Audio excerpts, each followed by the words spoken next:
ఈ 2 రోజుల్లో ఈ రాష్ట్రంలో జరుగుతున్నటువంటి అనేక కుంభకోణాలను ఒక్కటిగా బయటకు తీయబోతున్నాం. కొన్ని వేల కోట్ల రూపాయల కుంభకోణాలు మా దృష్టికి వచ్చినాయి. ఒక్కటిగా ఈ కుంభకోణాలను రుజువులతో సహా బయటపెట్టబోతున్నాం. ఖచ్చితంగా ఈ రాష్ట్ర ప్రభుత్వంలో జరిగేటువంటి అవినీతి, మంత్రుల ఇన్వాల్వ్మెంట్తో సహా అన్ని రుజువులతో సహా బయటపెడతాం. ఖచ్చితంగా ఒకరొకరిని మరి ప్రతి వారం మీకు ఒక కొత్త కుంభకోణాన్ని మీ ద్వారా ప్రజల దృష్టికి తీసుకెళ్తాం. Bharatiya Janata party floor leader Maheshwar Reddy గారు చౌకబారు ఆరోపణలు, బ్లాక్మెయిల్ రాజకీయాలు చేయడం మానుకోవాల్సిందిగా మీకు ఈ సందర్భం కోరుతా ఉన్నాం. 2 నెలలకోసారి మీడియా ముందుకు వచ్చి నోటికి వచ్చినట్లు మాట్లాడడం, ఆరోపణలు చేయడం, హడావుడి చేయడం అనేది ప్రజలందరూ కూడా గమనిస్తున్న సందర్భం. అవినీతి అక్రమాలంటూ ఎక్కడెక్కడో మాటలు, గాలి అంతా ఏదో తీసుకొని వచ్చినట్టుగా ఆడిపోసుకోవడం అనేది సరికాదని మాట సందర్భంగా చెప్తున్నాం. అర్థం లేని ఆరోపణలు, పసలేని ఆరోపణలు, ఆధారం లేని ఆరోపణలు చేయడం మానుకోవాల్సిందిగా కోరుతూ మహేశ్వర్ రెడ్డి గారికి ఈ ప్రభుత్వం పైన ఆడిపోసుకోవడం మాని కేంద్ర భారతీయ జనతా పార్టీ నుంచి నిధులు తీసుకురావడం పైన శ్రద్ధ చూపెట్టవలసిందిగా ఈ సందర్భం కోరుతా ఉన్నా.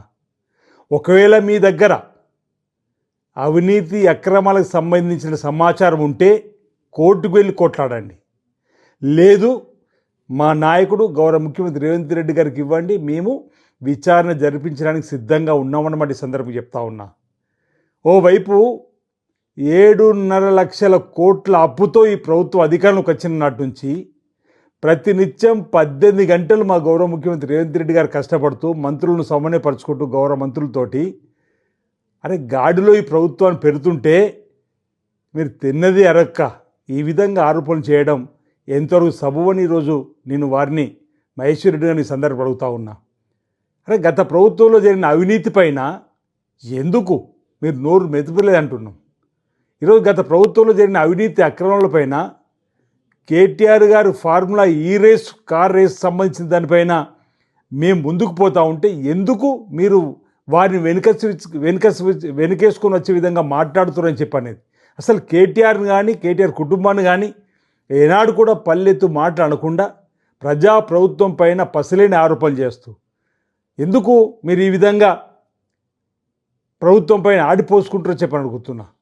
ఈ పసలేని ఆరోపణలు మానుకొని ఈ ప్రభుత్వం చేస్తున్నటువంటి ప్రభుత్వ పనితీరుకు అదనంగా మీరు కేంద్రంలో ఉన్నారు, కేంద్రం నుంచి నిధులు తీసుకొని వచ్చేటువంటి కార్యక్రమాన్ని చేయాలి తప్ప ప్రతినిత్యం ప్రభుత్వం పైన ఆడిపోసుకునేటువంటి మాటలు, మా దగ్గర అవినీతి అక్రమాలకు సంబంధించి చిట్టా ఉందని చెప్పి బ్లాక్మెయిల్గా మాట్లాడడం అనేది ఏమాత్రం సబబు కాదన్నమాట ఈ సందర్భంగా మీ అందరికీ కూడా తెలియజేస్తూ, ఈరోజు గత 10 సంవత్సరాల అధికారులు ఉండి ఏ ఒక్క పథకం కూడా మరి 3వసారి అధికారంలోకి వచ్చి చెప్పినట్టు మీరు ఏ ఒక్క పథకం కూడా పేదవాడు గుర్తుంచుకునే విధంగా పథకం మీరు తీసుకొచ్చారని అడుగుతా ఉన్నా.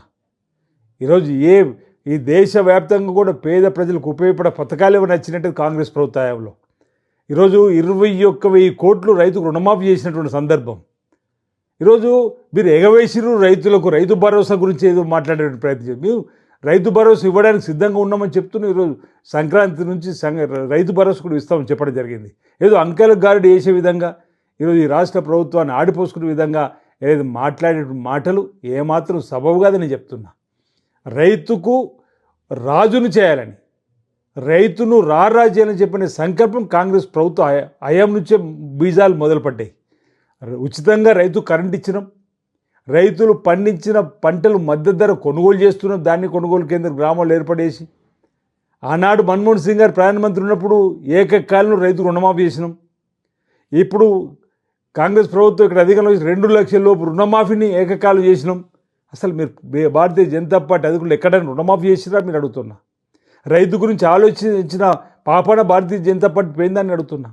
రైతులకు నల్ల చట్టాలు తీసుకొచ్చి సంవత్సరం అంతా రైతులు ఢిల్లీ చుట్టూ నిరాహార దీక్ష చేసే విధంగా ఆ తర్వాత చట్టాలను వెనక్కి తీసుకున్నటువంటి మీరా రైతు గురించి మాట్లాడదని చెప్పండి. ఈ సందర్భంగా ఈరోజు ప్రతినిత్యం రాజకీయాలు చేయడం మానుకొని కేంద్ర ప్రభుత్వం ద్వారా వచ్చేటువంటి మేలైనటువంటి నిధులు తీసుకొచ్చి ఈ ప్రభుత్వం చేసేటువంటి కార్యక్రమాలకు అదనంగా మీరు కార్యక్రమాలు అమలు చేయాలి తప్ప ఈరోజు బీఆర్ఎస్ పార్టీని వెనుకచ్చుకొచ్చే విధంగా మీరు ఏదైతే మాట్లాడేటువంటి మాటలు ఉన్నాయో వాటిని మానుకోవాల్సిందిగా ఈ సందర్భంగా తెలియజేస్తూ ఈ ప్రభుత్వం ప్రజా ప్రభుత్వం, ప్రజలకు అందుబాటులో ఉండే ప్రభుత్వం. ఇంతకుముందు చెప్పినట్టు 7.5 కోట్ల అప్పుల్లో ఉన్న గాడిన పట్టే విధంగా 18 గంటల రోజుకు మా ముఖ్యమంత్రి గారు పనిచేస్తున్న మంత్రులతో సమన్వయం చేసుకుంటూ ముందుకు పోతున్న సందర్భాన్ని ఒకసారి గమనించమని కోరుతున్నాం. భారతీయ జనతా పార్టీ ఊరికే విమర్శలు చేయడం అనేటువంటిది సరి కాదని మాట సందర్భం చెప్తూ ప్రజలకు ఇచ్చిన హామీలు ఏవైతున్నాయో వాటిని అన్నిటి కూడా అమలు చేసే బాధ్యత కాంగ్రెస్ పార్టీ ప్రభుత్వం తీసుకుంటుంది.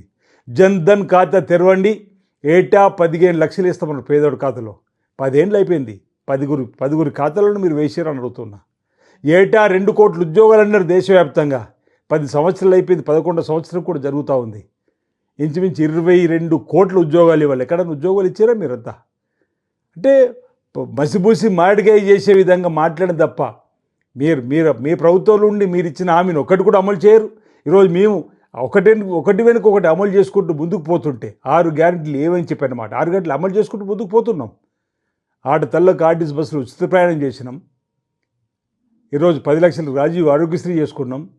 రైతు రుణమాఫీ చేసుకున్న 21 కోట్లు. గృహజ్యోతులు 200 యూనిట్లకు ఉచితంగా కరెంట్ ఇస్తున్నాం.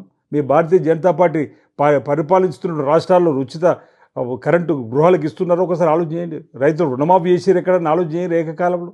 అయితే మీ ప్రభుత్వం ఎక్కడున్నా కానీ ఇలాంటి కార్యక్రమం అమలు చేయనటువంటి వాటిని ఈ ప్రభుత్వం చేస్తున్నటువంటి అక్కడ పోయి చెప్పుకునేటువంటి పరిస్థితి చేసే విధంగా మేము పరిపాలనిస్తుంటే సమర్థించాల్సింది పోయి అభినందించాల్సింది పోయి ఈ విధంగా విమర్శించడం, పసరైన ఆరోపణలు చేయడం సరికాదని సందర్భంగా తెలియజేస్తా ఉన్నాను.